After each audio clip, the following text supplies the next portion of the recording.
सुरेश के दो बेटे थे, भीरू और धीरू। वो अपनी आखिरी वक्त में अपने बिस्तर पर था और उसके दोनों बेटे उसके पास आंखों में आंसू लिए बैठे थे। पिताजी, आप चिंता मत कीजिए, मैं और धीरू है ना, हम आपको कुछ नहीं होने देंगे। हाँ पिताजी, आप बस आराम कीजिए, डॉक्टर अभी आता ही होगा। मेरे बच्चों, मेरा अंतिम समय आ गया है। तुम दोनों मेरी बात ध्यान से सुनो। मैंने वकील से कहकर अपनी जायदाद तुम दोनों में आधी आधी बांट दी है।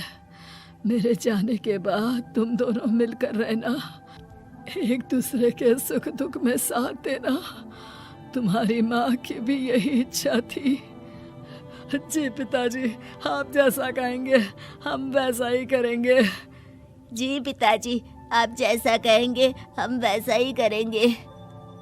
और सुरेश उन्हें छोड़कर चला जाता है। अरे धीरू भाई, मैं तुझसे कहना चाहता था कि मुझे व्यापार बढ़ाने के लिए कुछ रुपयों की जरूरत है। अब पिताजी के जाने के बाद हम दोनों ही एक दूसरे का सहारा है। पिता के जाने के कुछ दिनों के बाद दोनों भाइयों की जिंदगी धीरे धीरे सामान्य हो जाती है। दोनों भाई अब अपना अपना व्यापार संभाल लेते हैं। दोनों एक ही घर में तो रहते हैं, लेकिन अब उनके रिश्ते में पहले जैसी बात नहीं रहती। भीरू शुरू से ही लालची था, इसलिए सुरेश ने पहले ही उन दोनों में प्रॉपर्टी का हिस्सा बांटकर लड़ाई की गुंजाइश खत्म कर दी थी। लेकिन पिताजी के जाने के बाद भीरू का लालच बढ़ने लगा। हाँ हाँ भैया, आप बताइए कि मैं आपकी किस तरह से मदद कर सकता हूँ। मुझसे जो बन पड़ेगा मैं करूँगा। अच्छा तो भाई, तू ना मुझे अपनी गाय दे दे।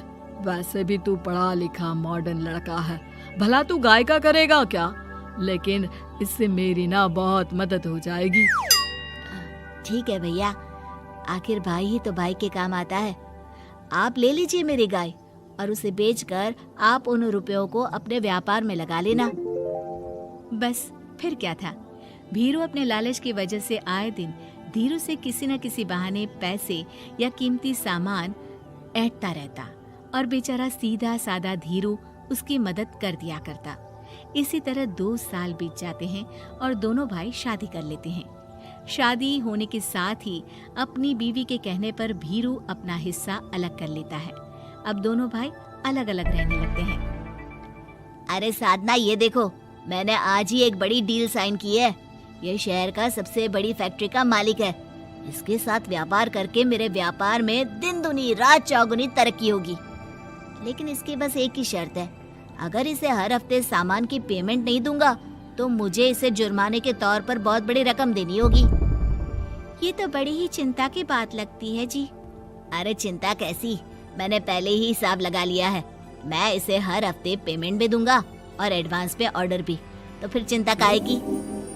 पास से गुजर रहा भीरू उन दोनों की सारी बातें सुन लेता है और फिर, अरे राधा, सुनती हो? उस धीरू ने आज एक बहुत बड़ी डील साइन की है।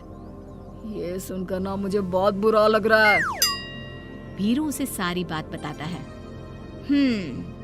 तो ऐसे हाथ पे हाथ रख के गुस्सा करने से क्या होने वाला है? आप तो उस डील की कमजोर कड़ी जानते ही हैं, तो मारिए हथौड़ा। अगले दिन धीरू के घर में चोरी होती है और उसमें उसके वो रुपए भी चले जाते हैं जो धीरू डील के मुताबिक क्लाइंट को देने वाला था। फिर शर्त के हिसाब से धीरू को जुर्माने की रकम देने के लिए अपना घर गिरवी रखना पड़ता है और उसका व्यापार भी बंद हो जाता है। सुनिए जी, आप दिल छोटा मत कीजिए। आप कोई ऐसा बिजनेस कीजिए जिसे आप जल्दी से जमा सके और कम पैसों से भी शुरू कर सके। आप फल सब्जियों का व्यापार शुरू कीजिए। तुम ठीक कहती हो, मैं कल से ही मंडी जाकर सब जानकारी लेकर आता हूँ। उधर भीरू और राधा धीरू की बर्बादी की खुशियां मनाने में लग जाते हैं और इधर धीरू खूब मेहनत करके फिर से अपनी आर्थिक हालात पटरी पर ले आता है। लेकिन फिर एक दिन, अजी सुनती हो, तुम यहाँ पर उसके बर्बाद होने की गलतफहमी में खुश हुए जा रहे थे और तुम्हारे भाई का फल सब्जियों का व्यापार बड़ा अच्छा चल निकला है। मैं अभी बाजार में उसकी दुकान देख कर आ रही हूँ। अरे भीड़ लगी हुई थी वहाँ तो। तो फिर जल्दी से अपने खुराफाती दिमाग से कोई आइडिया निकालो इस मुसीबत का। आइडिया तो बहुत अच्छा है मेरे दिमाग में। अपने भाई से कह के इसके गोदाम में चूहे डलवा दूंगी, फिर देखना नजारा। राधा की चालाकी से धीरू का ये काम भी ठप हो जाता है। अब धीरू और उसकी पत्नी के लिए उधार पर जीने के अलावा कुछ नहीं बचा था। बेचारा ईमानदार धीरू अपने भाई भाभी की चालाकी की वजह से बहुत बुरे दिन काट रहा था। मैं तो बिल्कुल बर्बाद हो गया साधना। पिताजी का दिया हुआ अच्छा खासा बिजनेस संभाल रहा था, लेकिन मेरी किस्मत ने मुझे यहाँ लाकर खड़ा कर दिया। अब तो खाने के भी लाले पड़ रहे हैं। कोई नौकरी भी इतनी आसानी से नहीं मिल रही। मुझे माफ कर दो, मेरे साथ रहकर तुम्हें भी ये दिन देखने पड़ रहे हैं। देखिए जी, आप दिल छोटा मत कीजिए। भगवान कोई ना कोई रास्ता जरूर खोल देगा हमारे लिए। और मेरे दिमाग में तो एक अच्छा आइडिया आ भी गया। मैं बचपन से ही अपनी दादी, नानी और माँ को एक खास तरह का अचार बनाती देखती आई हूँ। वो अचार जितना टेस्टी होता है उतना ही उसे बनाना मुश्किल भी, लेकिन एक बार बन जाने पर वो जल्दी खराब भी नहीं होता जी। वो अचार सिर्फ हमारे ही गांव में बनता था, जिसे खरीदने के लिए दूर दूर से लोग आते थे। मैं सोचती हूँ वही अचार बनाने का काम हम शुरू करें तो। मैं बनाया करूँगी और आप उसे मार्केट में बेच आया करना। साधना, तुम्हारी बातों से मेरे मन में उम्मीद जाग उठी है, लेकिन ये सब काम शुरू करने के लिए रुपए कहाँ से आएंगे? ए जी, मेरी ये कंगन किस दिन काम आएंगी? आप इन्हें गिरवी रखवा लो और जब पैसे आ जाए तो इन्हें छुड़वा लेना। साधना बाजार जाकर अचार बनाने का सामान लेकर आती है। फिर घर आकर सारे खिड़की दरवाजे बंद करके अचार बनाती है और धीरू उस अचार को पैक करने में साधना की मदद करता है और अगले दिन बाजार में बेच भी आता है। शुरू में सिर्फ 10 बोतल अचार ही बन पाता है, लेकिन उसे बेचकर हुए मुनाफे से अचार की बोतलें 10 से 50 और फिर 1000 और 10,000 हो जाती है। अब धीरू को अपने काम में मदद के लिए कुछ लोगों को भी काम पे रखना पड़ता है, लेकिन अचार अब भी साधना ही बनाती है और अपनी रेसिपी का सीक्रेट बनाए रखती है।